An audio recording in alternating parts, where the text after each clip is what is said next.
اللہ پاک نے قرآن پاک میں فرمایا ہے، تم مجھے ویسا ہی پاؤ گے جیسا میرا گمان کرو گے۔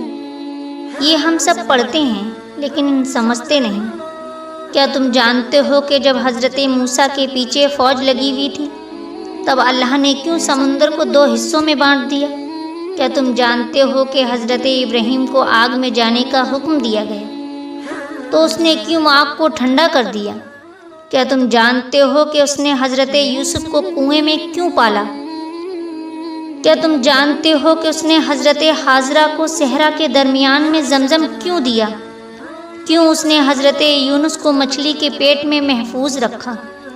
کیوں اس نے حضرت زکریا کو عمر کے آخری حصے میں پہلی اولاد سے نوازا؟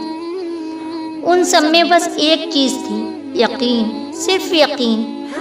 اسی لیے ان میں سے کسی نے ہمت نہیں ہاری۔ انہوں نے یقین رکھا کہ خدا راستہ نکالے گا، اور دیکھو خدا نے راستہ نکالا۔ اور توکل تو یہی ہے کہ راستہ نہ ہو اور تم کہو اللہ راستہ نکالنے والا ہے۔ جب تم اس کا اچھا گمان کرو گے تو یقیناً اچھا ہی پاؤ گے۔ پھر راہیں وہاں سے نکلیں گی جہاں تمہارا وہم و گمان بھی نہیں جا سکتا۔